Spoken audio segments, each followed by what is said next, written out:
I really didn't think that the Democrats get any more radical, but then Kamala Harris picked Tim Walz, the governor of Minnesota, who has signed legislation legalizing abortion up until birth. But then Kamala Harris says, well, he's the one that has been providing and giving for working families, but then completely alienated these working families when their cities and their businesses were burning during the 2020 BLM riots. You know, he has become this social justice warrior of a governor because he's pushing the Marxist ideology and pushing the socialism within our country. So the Democrat ticket is really the most socialist, radical ticket we have ever seen. He is not depending and delivering for working families. He is destroying the working families in the United States. Also talking about radical legislation, he signed a bill saying that transgender children's surgeries would be safeguarded in the state of Minnesota. And for little boys, there will be period products throughout the entire state in every single public school. Like, this is crazy. Yes, like you can see here, the hall was a little bit empty. They cannot argue that. Good evening. Good evening. Good evening.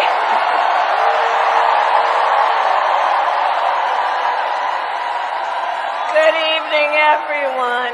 Good evening. Good evening. Tim Walz was the guy who let rioters burn down Minneapolis, and then Kamala Harris was the one who bailed the rioters out of jail.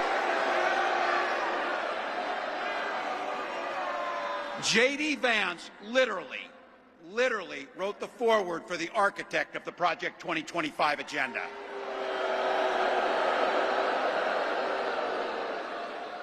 Like all regular people I grew up with in the heartland, J.D. studied at Yale, had his career funded by Silicon Valley billionaires, and then wrote a bestseller trashing that community. Come on!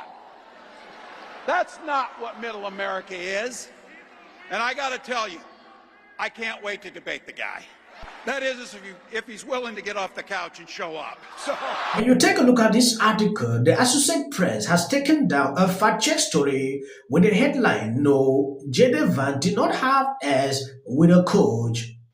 The story, which did not go out on the wire to our customers, didn't go through our standard editing process. We are looking into how that happened. The outlet wrote in a statement to mediate. The Van Gogh rumor started on July 15 when ex-user posted, "Can't say for sure, but he might be the first VPP to have admitted in a New York Times bestseller to F inside our latest glove show between two cushion."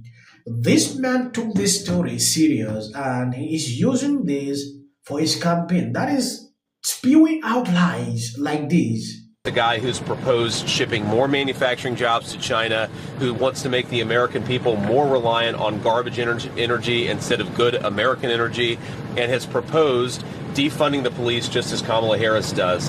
I think it's interesting, actually. They make an interesting tag team because, of course, Tim Walz allowed rioters to burn down Minneapolis in the summer of 2020, and then the few who got caught, Kamala Harris helped bail them out of jail. So it is more instructive for what it says about Kamala Harris, that she doesn't care about the border, she doesn't care about crime, she doesn't care about American energy, and most importantly, she doesn't care about the Americans who have been made to suffer under those policies. Kamala Harris can choose Josh and Harris. Well, it's not what I believe. It's what the Democratic leadership has said. Many people said repeatedly that the reason Kamala Harris was going away from the Josh Shapiro selection is because they were worried about anti-Semitism. They were worried about certain voters. They were worried about some of the leaders and the grassroots activists in their party wouldn't take a Jewish nominee. I think it's despicable. I think it's disgusting. But that is right out of the words of many members of the Democratic leadership. And so now we have Tim Walz. But again, most importantly, we have Kamala Harris. Her policies have been a disaster, and they will remain so if the American people give her a promotion. Senator, have you or Governor Walz reached out to one another? I know when you were you're going to debate, you guys have reached out. I actually, on the way to the flight in Cincinnati, I guess in northern Kentucky, I actually called Tim Walz. I left a voicemail. I didn't get him, but I just said, look, congratulations. Look forward to a robust conversation and enjoy the ride. And maybe he'll call me back. Maybe he won't. Yeah. Senator, excuse me. Yeah. The governor and Vice President Harris are expected to take a battleground state tour in the next couple of days. Sure. Former President Trump won't be making a public campaign appearance until Friday in Montana. Montana. Is that a missed opportunity? No, look, I think I'm making a number of public appearances over the next few days just to drive home the fact that Kamala Harris's policy has been such a failure for normal Americans. I know the president's very busy over the next few days. One of the things you've got to do is, of course, get out there and speak to people and speak to reporters. A final thing that you have to do, of course, is raise the resources, and I know the president's very busy doing exactly that. So he and I are taking a divide and conquer strategy to this campaign. Sometimes we obviously do events together, but I think we're going to use the fact that we have two people who can both get out there and prosecute a message. We're going to hit the road, but I really want to make just one final observation. I know most of you. I like all of you as people, or at least I like the ones of you that I know. I think that you guys have got to do a better job at actually forcing Kamala Harris to answer questions.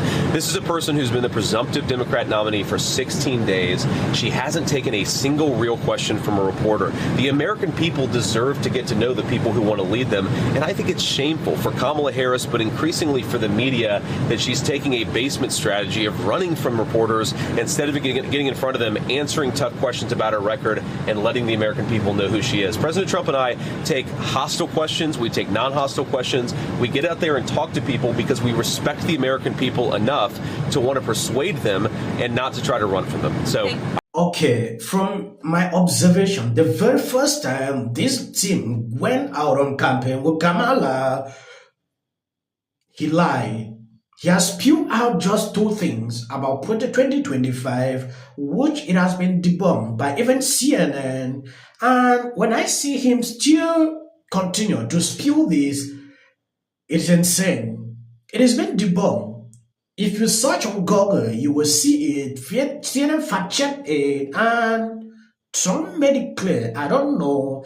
And recently, they sent out a letter to people. If you continue to spew this, wait for the consequence. Yeah, they should sue these people for spewing these lies. It is too much. He went further to talk about J.D. Vance. Oh, he had this with a coach. It has been debunked by the mainstream media. So you would see. Okay, what I want to see the mainstream media do, like they usually do when Trump is out, they should fact check him. Yeah, for the lies dispute. Kamala has never had questions since. And just like the fact that J.D. Vance had to call that out, so people should know the kind of campaign these people are running. To me, it's insane totally. You cannot call yourself, you want to rule a country for about 2 weeks, you have not taken a single question. Even interview, we have not seen. Then you are calling for a debate. Oh, I want to debate, so I want to. If you cannot be able to take questions, then you are boasting about debate with Trump. When I see this strategy Democrat put out on daily basis, it amazes me because a lot of people have wised up their strategy for a very long time. So there is nothing now they can tell me that is actually new. Now, when you look at people like Nancy Pelosi, and they are still trying to back up all this. It would have helped just a little bit. Hey, listen, the conservatives, the right wing, the Republicans, they were chewing their fingernails down to the knuckle because they were afraid of a Josh Shapiro. One of his friends. Chaos and anarchy on the streets of Minneapolis. I don't view any of that as normal. I look at this through the lens of decision making. And in two cases, they've showed us who they are.